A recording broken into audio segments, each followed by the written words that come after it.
Hey YouTubies, so I'm doing this video, hold on, let me cut this heat and stuff off. So I'm doing this video for people who want to know the signs of a witch or a warlock that is in their presence that they are unaware of.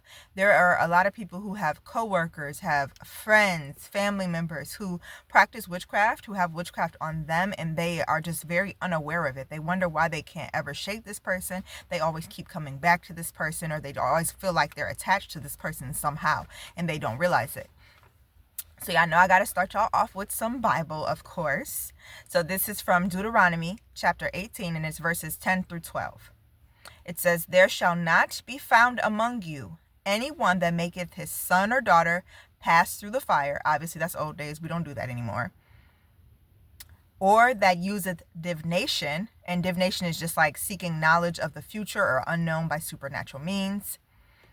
"Or an observer of times," which is somebody who practices occult practices. They do like astrology. They interpret omens.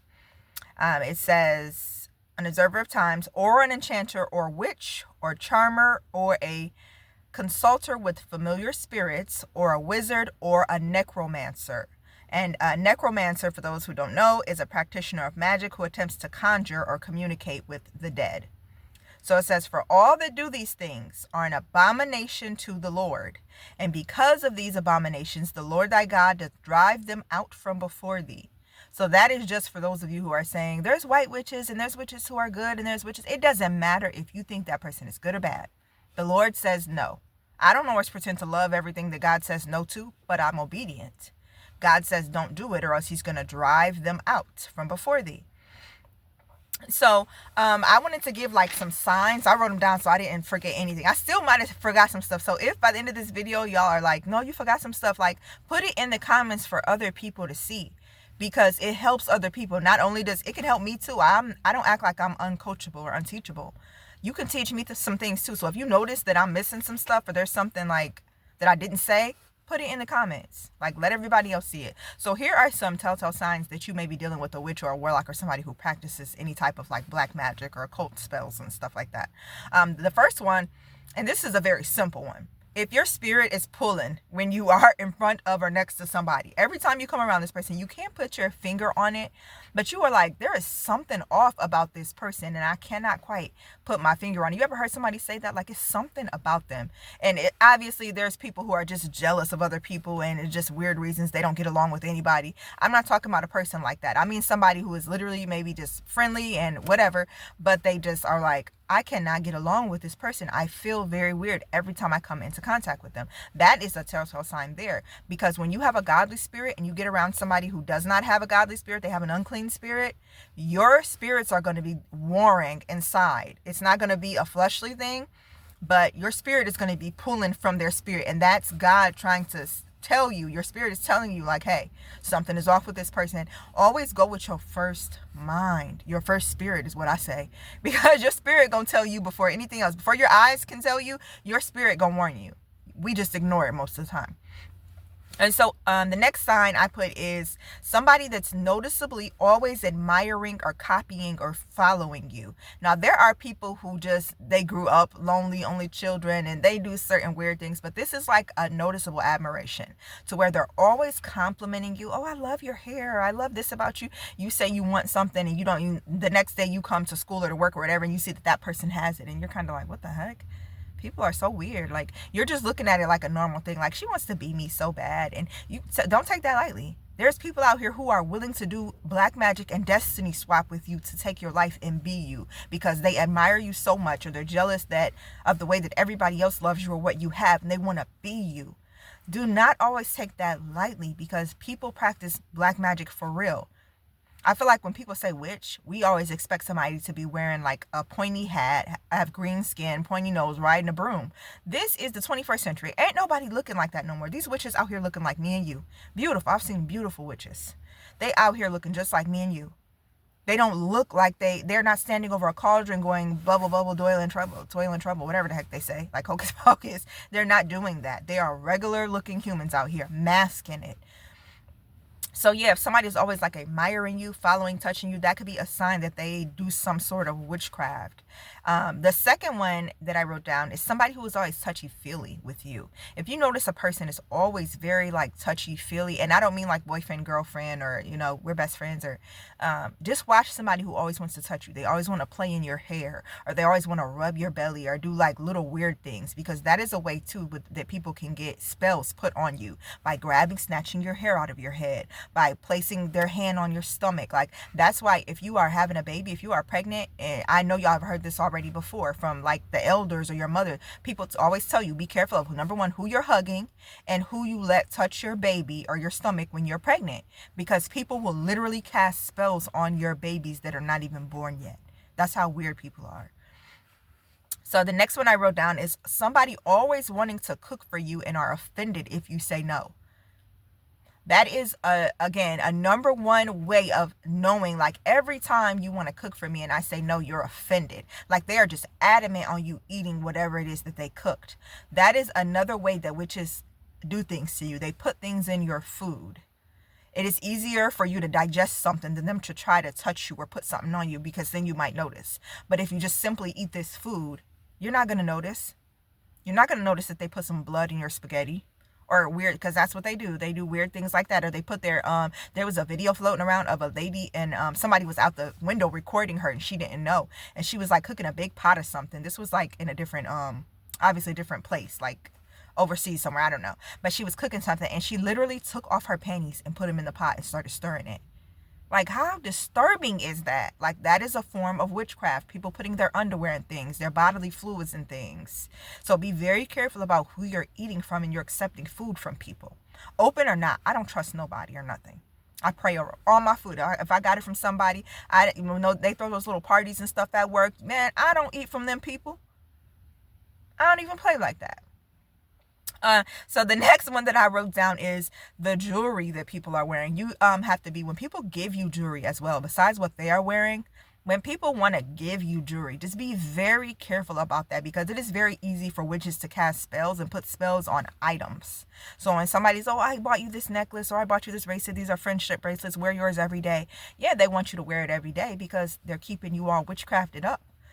So be very careful about the jewelry that you are accepting from people, and also watch what somebody else is wearing too, because people wear these things that have like crystals on them and chakras, and like I see a lot of jewelry with that little triangle with the eye in it. That type of stuff is witchcraft.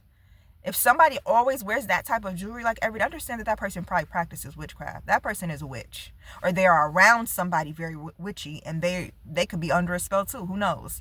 But be careful about the jewelry you accept, and watch the type of jewelry that people wear. Another one that I wrote down is somebody who's always claiming to be spiritual. You never hear them say godly. You never hear them talking about Jesus. You always hear them say, oh, I'm spiritual. I don't get into religion. And it's a good thing to not get into religion. I'm not a person who is a fan of religion per se either, because God is not religious. He doesn't like religion, all that tradition and all that type of stuff. God is not a fan of that if you read your Bible. But the people who always go, I'm spiritual, those are people most likely who believe in the universe, and we are our own gods and kings, and gods this and the gods, and they pray to the gods and they pray to the moon and that type of stuff. People who are spiritual but claim to be godly at the same time. You have to do one or the other. You can't be worshiping the universe but then out here talking about, oh yeah, I love Jesus. No, that's not how that works. Read your Bible. Get into your word. So the next one I wrote down is, like, when you're going to somebody's house, notice like the artwork and the things that they have in their house. Artwork, crystals, sage, tarot cards, stuff like that. Those, again, telltale signs that somebody practices witchcraft. Artwork is very important. All that Egyptian type stuff and just universal type stuff with eyes. And just be very mindful when you're in somebody else's home too, because if that person is a witch and you're in their house, it's kind of like trying to fight a whale in the ocean. You're in their territory. Now, if a whale got beached, you got a better chance of trying to hurt it, because number one, it can't walk around, it doesn't have legs. You got a better chance of killing a animal that's trying to attack you on the land that's, they live in water. But it's the same thing with witches. When you're in their home and you're in their territory, they can do whatever they want to you. It is very hard to come up out of something when you're in their territory. So if you suspect that somebody is a witch, do not go over their house. Never go over their house, and do not invite them into yours. So the next one I wrote is, they tell you. Some people simply are not afraid to tell you, like, I do witchcraft, like I'm a witch. But they make it seem like, oh, I'm a white witch though. You know, I read people's palms and I give them spiritual readings and the universe guides me and da da da da. That is still a witch. Stop letting these people out here fool y'all into saying that they doing this for God. I know somebody specifically who literally convinces people that God is the one telling her things, and that's how she can read the futures in people's palms, and it's spiritual and I'm being God-led. And that is not God-led. Don't let these people out here fool you. If they're doing any type of readings or predictions or astrologies or predicting the future, that is devilish. That is not of God. Get into the word. What I just read to you. Deuteronomy chapter 8. So the next one I wrote down is, they pretend to know a family member or a friend that does it, but they're very knowledgeable about it.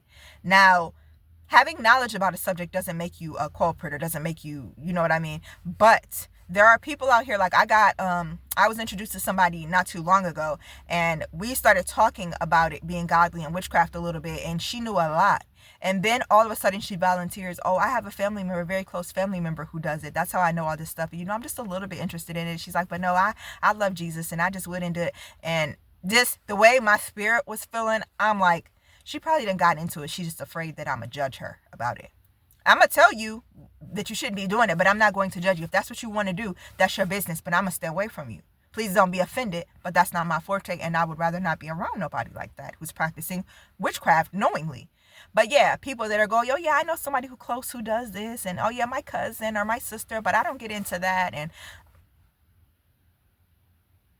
now they could be telling the truth. Just again, let your spirit guide you. Use your discernment. That's why it's very important to strengthen your discernment so you can tell the good from the bad. And then, so the last thing that I wrote down is, somebody who invites you to weird events or pressures you to go to a church that practices very loosely. And by loosely, I mean like it's a church who is just very free-spirited and open, and oh, we do this and we meditate and we do. There are churches out here like that, and there's people who will try to force you to go to those places because they want you to join the church too. Be very careful about people who are inviting you to places where you are like unsure of it, or when you get there, you do say yes, and you get there and it's weird. You feel weird. The vibe is weird. You're noticing weird things. Don't just stay there out of being polite. Do not do that. If you are somewhere you know something devilish or demonic could be going on, don't stay there out of being polite. Get up out of there. I don't care what excuse you got to make, or you just say simply, I don't feel right being here. This is not my type of space. I appreciate you for inviting me, but I'm going to leave. Simple as that. Don't be somewhere where it is not godly. Listen, that's how I am everywhere I go. If God ain't there, I don't want to be there either. Simple as that. But yeah, those are some true signs that the person that you are entertaining or that you are close to or that is around you in your space is practicing the occult, witchcraft, or is a witch or warlock. The last thing you want to do is be intertwined to a witch or a warlock, especially if that person is somebody you are about to marry or somebody you are about to get close with. Don't do it. Take a little more time. Pray to God. Fast. Do a little bit more research before you get intertwined with them, because it is very hard. Ask people who are ex-witches or who had to get away from that type of stuff. It is very hard to break away from that kind of stuff. But that's all, y'all. If y'all feel like I forgot anything, let me know. Drop a comment. Don't forget to like the video. Once again, like I always say, it's free 99. It ain't hurting nobody. Like the video if you found this information useful. I will not steer you wrong. I love y'all. Thanks for tuning in, guys.